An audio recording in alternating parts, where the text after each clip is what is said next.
Bonjour, aujourd'hui je vais vous présenter la réalisation de ce petit escabeau pliant. Commençons par le plier en deux étapes. Une première étape pour rabattre les pieds arrière, une deuxième étape pour rabattre les pieds avant. À l'ouverture, exactement le contraire. Tout se met en place. J'ai regroupé toutes les pièces à l'échelle 1 sur un plan, ce qui me permet d'avoir les différentes dimensions dans l'atelier. Pour commencer, je dégauchis toutes mes pièces de bois.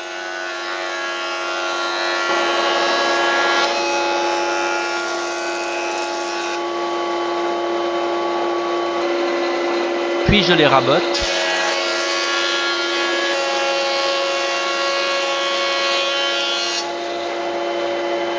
Avant de les déligner.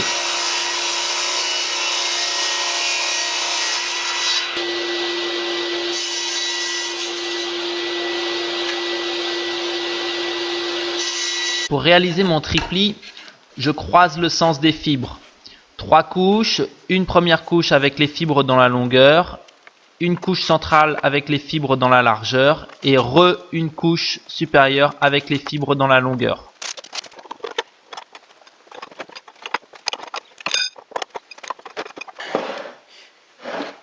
J'ai pressé au maximum au centre afin que la colle puisse sortir et maintenant je vais remettre une série de serre-joints tout autour.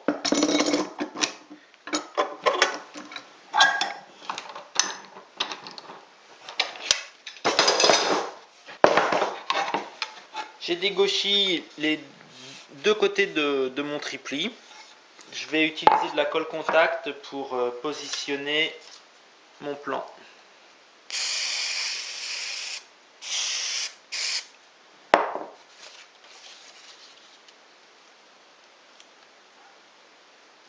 Je peux maintenant découper toutes mes pièces à la scie à ruban.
Toutes mes pièces sont découpées, je vais maintenant tracer les assemblages.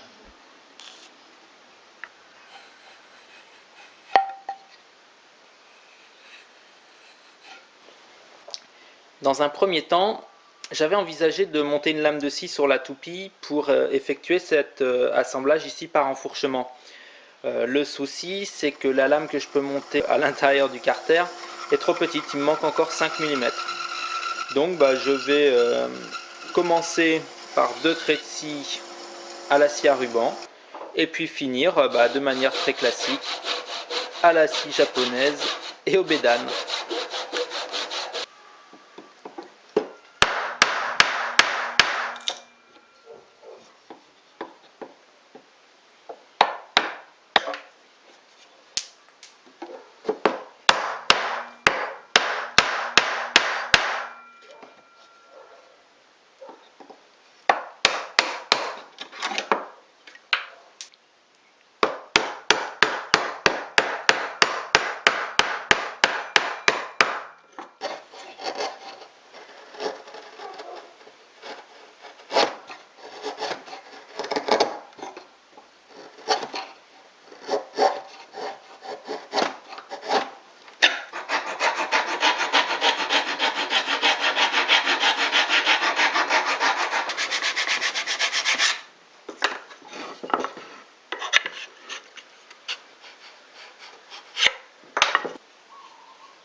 Par mesure de sécurité, je préfère utiliser de la colle PU pour les collages de bois exotiques.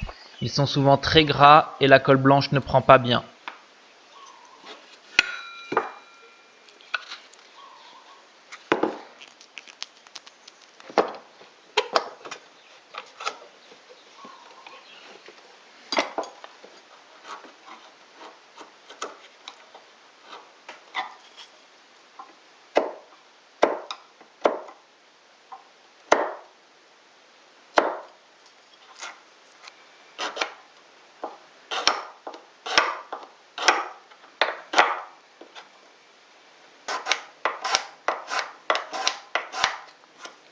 Le Tata Joba n'a toujours pas pris sa couleur, mais l'alliance frêne et bois exotique est déjà très jolie. Pour la réalisation des différents assemblages tenons et mortaise, j'utilise bien sûr mon gabarit.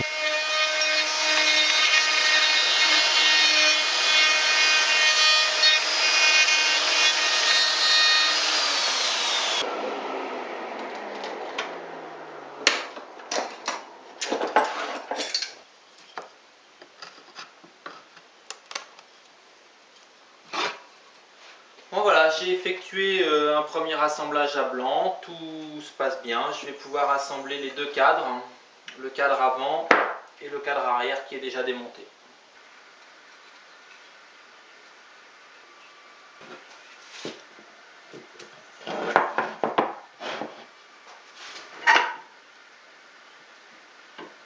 Ici j'ai un très léger défaut d'équerrage, donc je vais déplacer mon serre-joint et resserrer pour le rattraper. Je vais cheviller mes assemblages, plus pour une histoire d'esthétique que pour une histoire de solidité.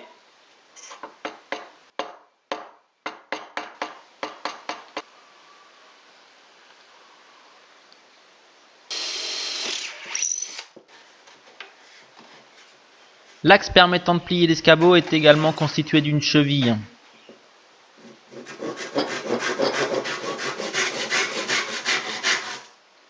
Je la fends légèrement et j'insère un petit coin afin de l'immobiliser sans pour autant la coller.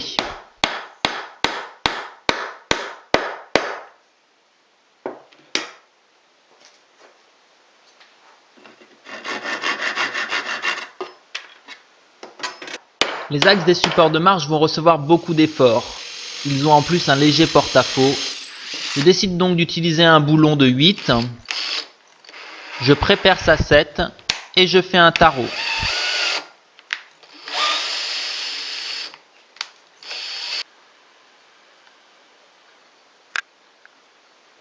Pour l'assemblage des 3 morceaux qui vont me permettre de faire les 2 marches, je vais utiliser un fer avec des dents de scie dessus.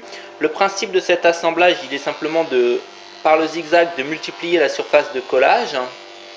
D'un côté de la planche, je passe avec l'outil posé normalement, et de l'autre côté de la planche, j'insère une bague de 2 mm. Étant donné qu'il y a un décalage de 4 mm entre les dents, en remontant l'outil de 2 mm, là où il y avait une dent, je vais tomber dans un creux. Et normalement, ça me fait un assemblage nickel.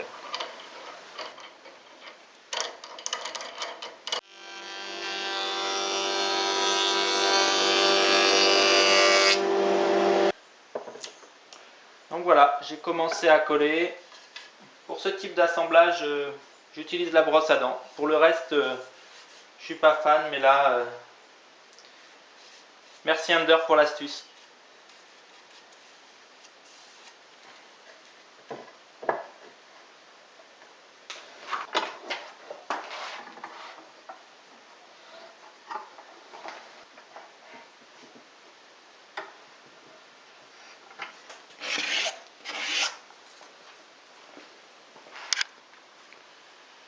Après un petit coup de racloir pour retirer les traces de colle, le résultat est satisfaisant. Je coupe les 2 marches dans mon panneau à la bonne dimension et je prépare le passage des vis.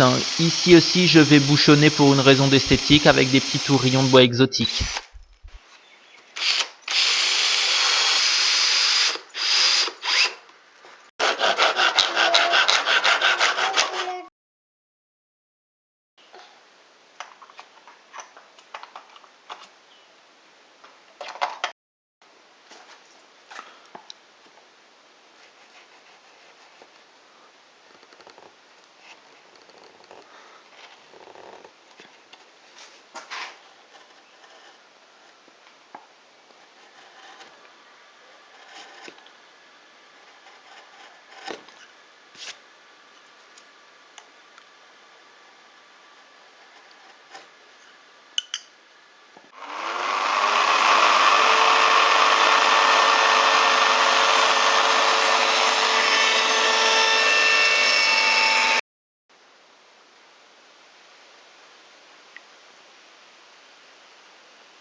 Bon bah toutes les pièces sont là, j'ai fait un premier assemblage à blanc. Il n'y a plus qu'à poncer et à vernir.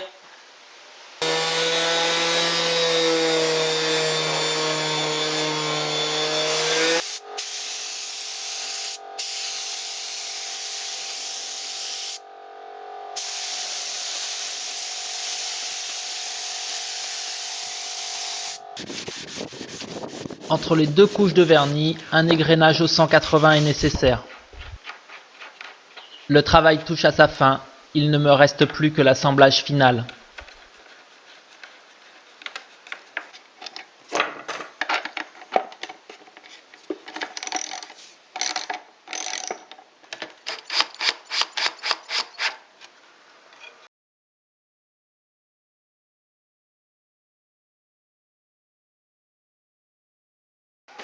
Fais encore.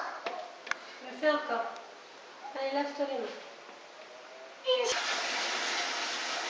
Bon bah voilà, merci de m'avoir suivi dans la réalisation de cet escabeau, j'espère que cette petite vidéo vous a plu.